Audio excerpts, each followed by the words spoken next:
Hi, welcome to Success with Sai. Today we are going to discuss theory of knowledge, accelerated learning, and mastering the art of learning how to learn.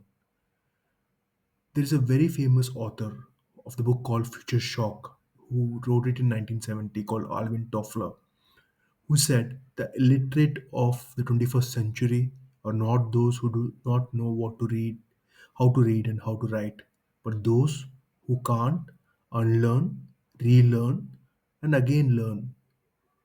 So, to succeed in life, the ultimate superpower is learning how to learn and how to learn fast.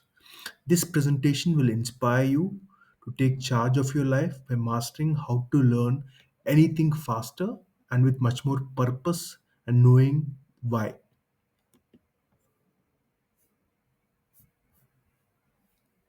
Why learning how to learn is the ultimate superpower.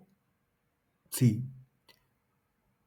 we think that hard work leads to success. If you just think that hard work leads to success, you listen many times from your parents who say that hard work leads to success, right? But does it really lead to success? You see an auto rickshaw wala, or you see someone who is selling fruits on the road. He's standing there all day long, but he really successful? Is he really happy? Is he earning the money that he wants to earn? And so but you see someone who is educated, right? Someone who has the knowledge layer in himself, so he is able to do much higher levels of work.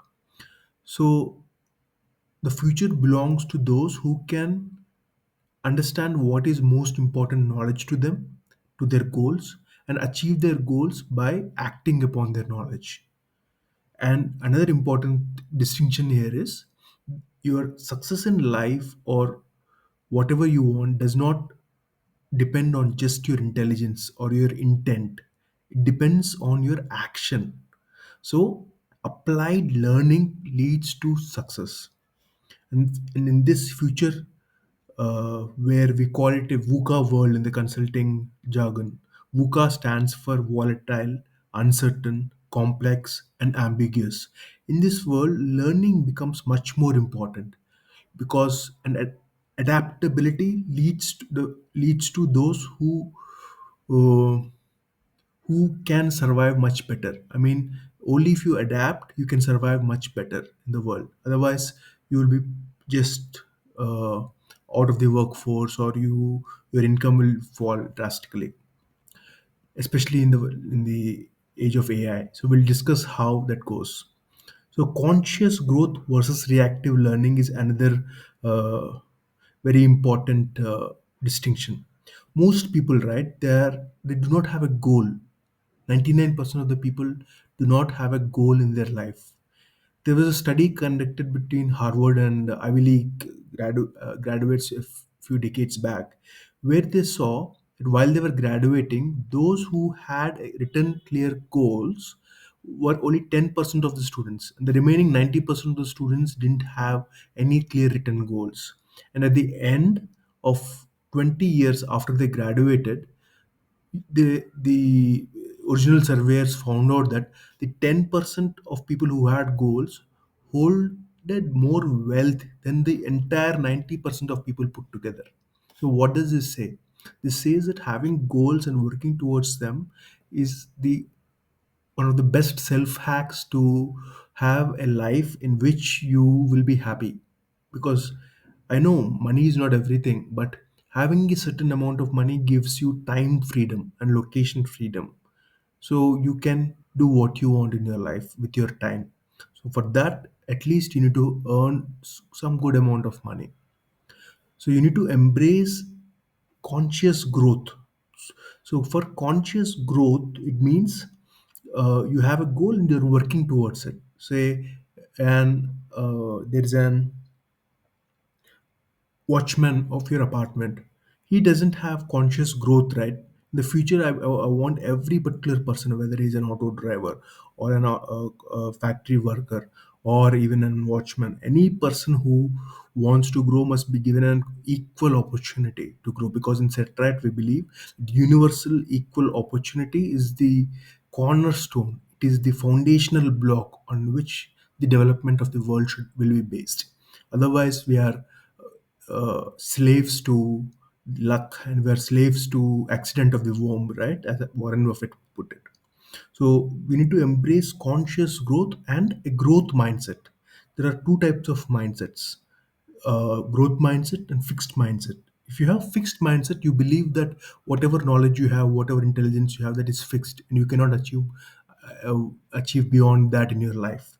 If you have a growth mindset, you should believe that you can learn any skill, you can acquire any knowledge, and you can acquire and do any job that is required to achieve your goals and evolving goals. Your goals always won't be fixed, right? After you achieve a particular goal, you want to achieve something higher than that. So that conscious growth is what is important.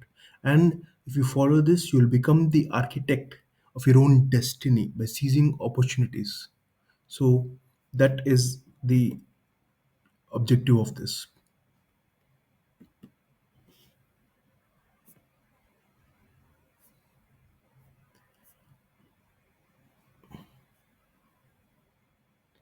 Going to the next slide.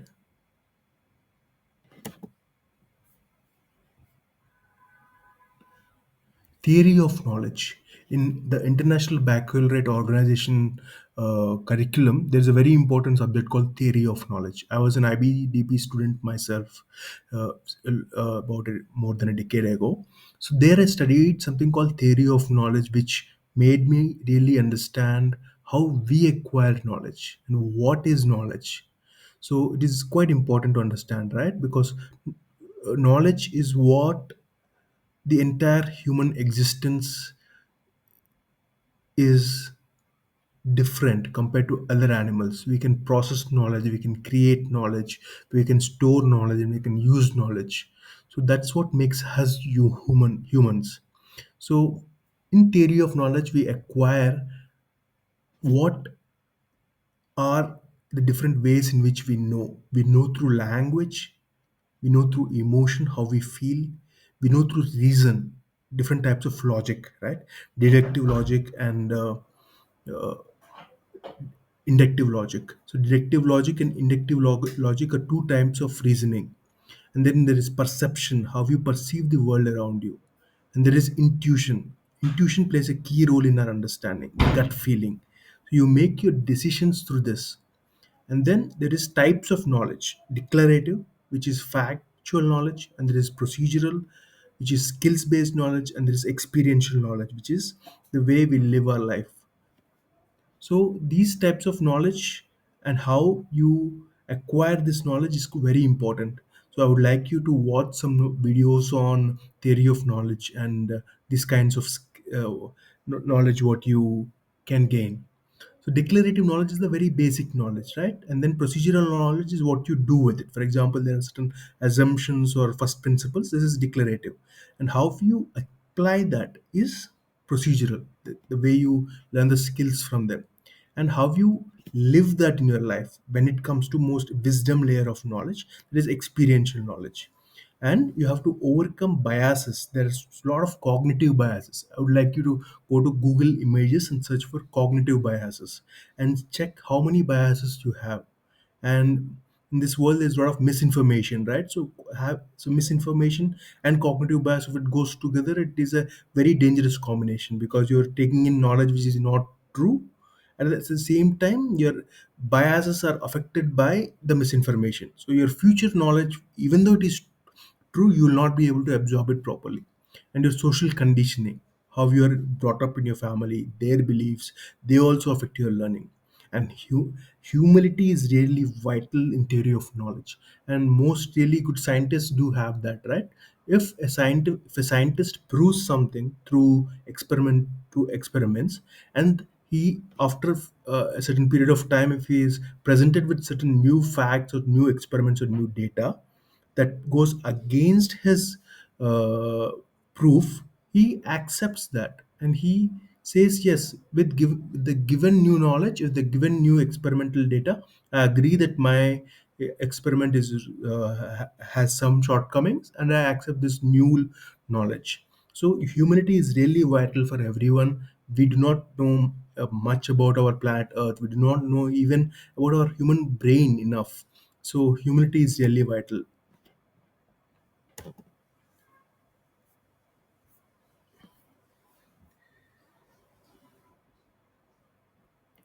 Learning how to learn. This is where science meets strategy.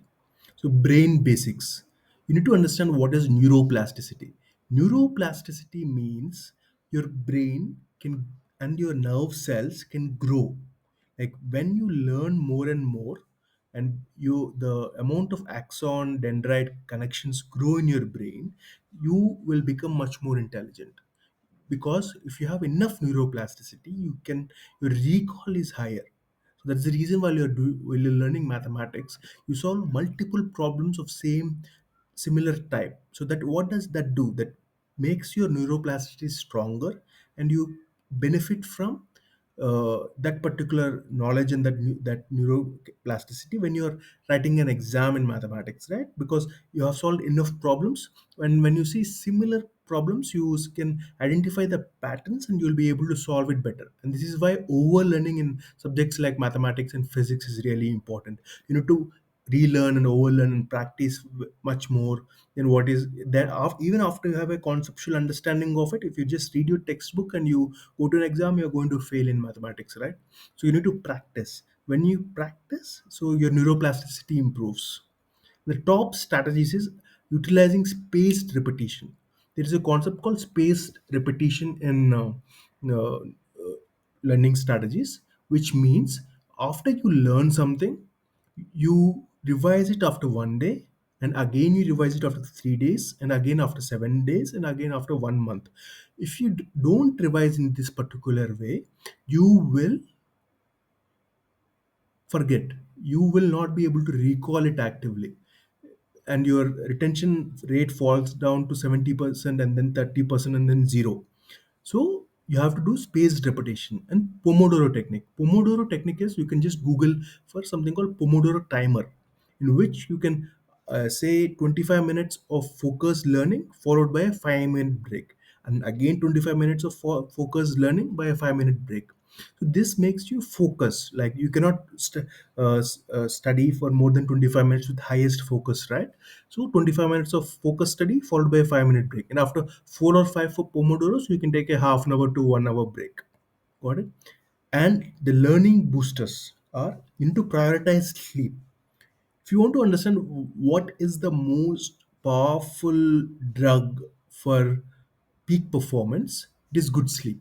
If you sleep 8 to 9 hours a day, that is where your neurotoxins and your brain cleans itself. And physical activity, if you do enough physical activity, your brain is much more active, right? So the oxygen you take and oxygen you give out, the oxygen consumption of will your brain consumes a lot of energy. It is one of the most energy intensive organs of the human body. So when you do a lot of physical activity, it makes your brain much more good. And emotional well-being, you need to cut out drama from your life, and you need to have a clear emotional well-being to enhance cognitive function, because everything is related. And you need to also eat good food. I would advise you to eat a plant-based whole food diet during the life of a student, right? So because it enhances your positive vibrations. So a plant-based whole food diet is also was given in our Vedas and Upanishads for students who were in the brahmacharya stage, like until they were 25 or 30. When they were studying in a Gurukul, they would follow a plant-based whole food diet and also a brahmacharya. I mean, no complete chastity. So this is really important if you want to become a really good student. And if you develop a self-awareness, and another thing is, you need to journal on your learning process. What are you learning? What is the skill you are acquiring? So if you journal on what you are learning, you will learn much better, right?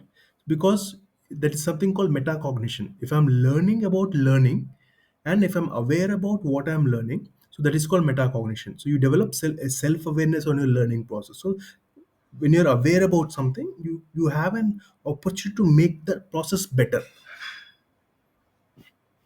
So in now we are going to accelerated learning tools. So one of the best tools I'll give you is, whenever you're learning something new or when you want to be focused, Google something called Baroque music. Boroque, something spelling like that. Baroque music. It was a Renaissance music in Europe during those days. So when you listen to Baroque music, your left brain and your right brain work together.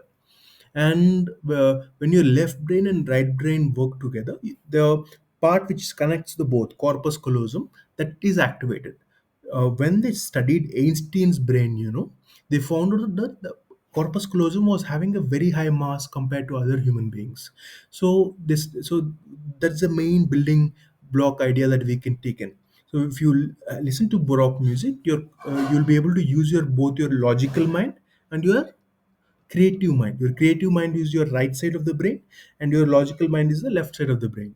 So if you are able to use this both together, you are going to become a genius. So to become a genius, I mean, everybody there is a genius within, I believe.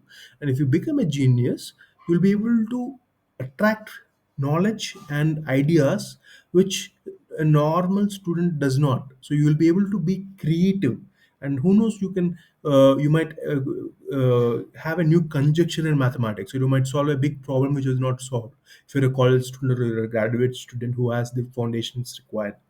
And another thing I want you to Google is Feynman technique. Feynman technique is a note taking style where you're writing everything on a piece of paper as if you're explaining to someone. So the best way to learn something is learning it so that you have to teach it to someone. If you learn it in that particular way, you will become much more efficient and much more you'll retain much more about that particular concept. And mind mapping and chunking. If there is a lot of complex information, I would like you to go to some mind mapping softwares. Google for mind mapping softwares, and this is what on the right side you see some mind mapping software, right? Mind mapping, a mind map, right? So this is just a dummy text. So this is what a mind map looks like. You can add more colors, you can add images to this. So when you use mind maps, you are using a tool which is designed as if your brain is designed. Your brain also looks something similar to this, right? The neuroconnections, the axons, the dendrites, this looks something similar to a neural structure, right? So your mind maps work like as if your mind works. Therefore you can store it and retain information much faster. And you can use tools like Anki for flashcards, and Notion and Obsidian for note taking, and ChatGPT for quick explanations. If you are learning some concept and if it's not very clear, you can ask ChatGPT, explain, say, quantum mechanics to me as if I'm a 5 year old. Explain what is uh, uh, say the three laws of Newtonian mechanics to me as if I'm an 5 year old, and ChatGPT will do that.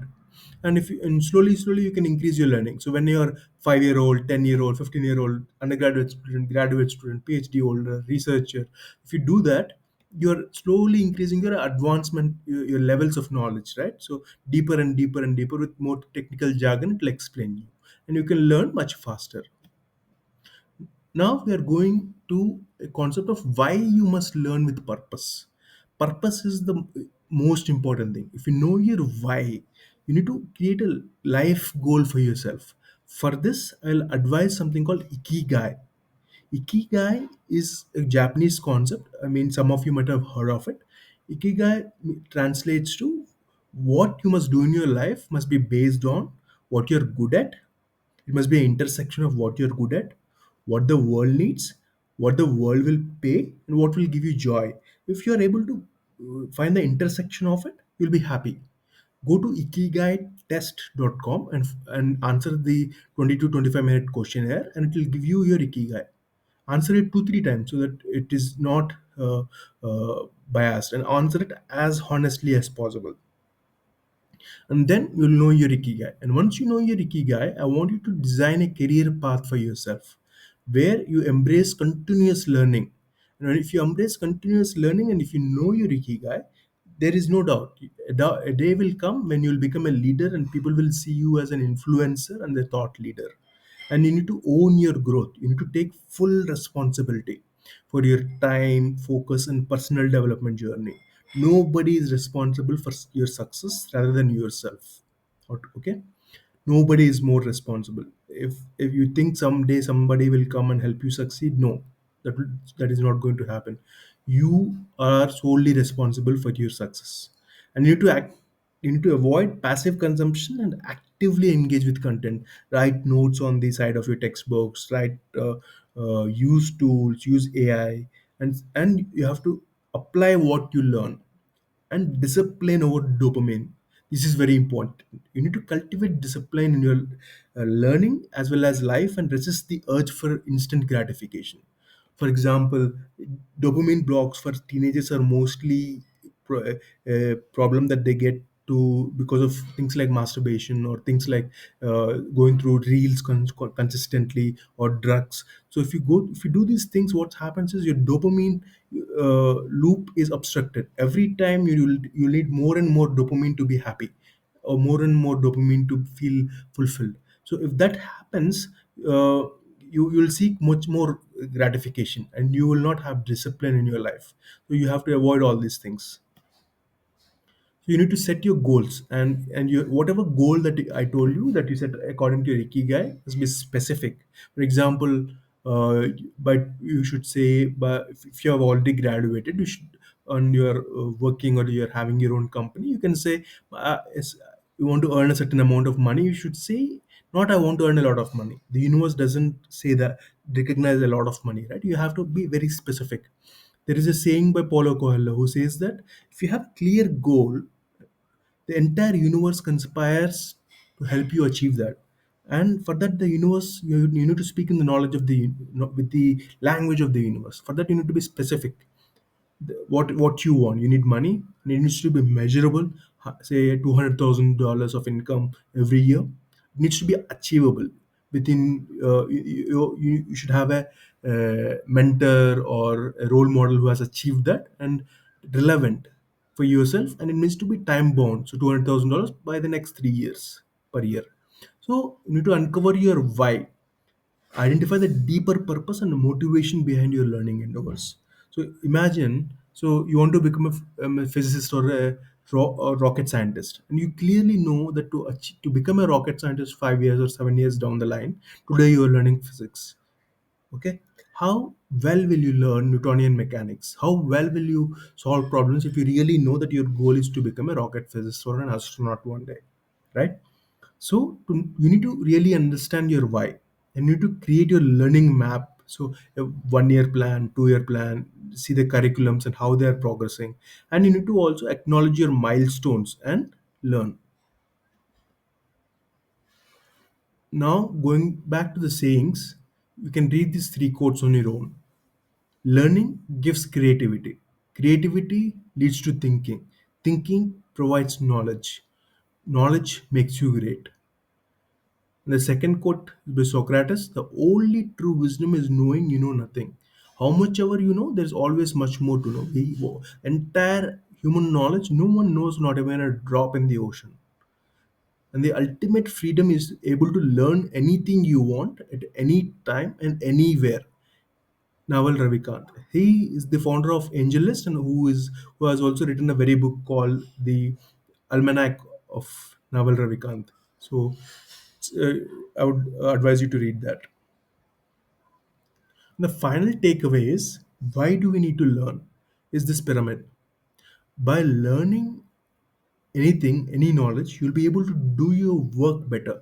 So that is living fully as a professional or as an entrepreneur or as a human being, learning anything. For example, if you learn spirituality, you'll be able to practice a good spiritual life. If you learn physics, you'll be able to become an whatever secular area of life you want to become, say a physicist or a rocket scientist or a even a computer engineer. Physics is one of the best disciplines to learn problem solving and first principles, and it will give you a much more fulfilling existence.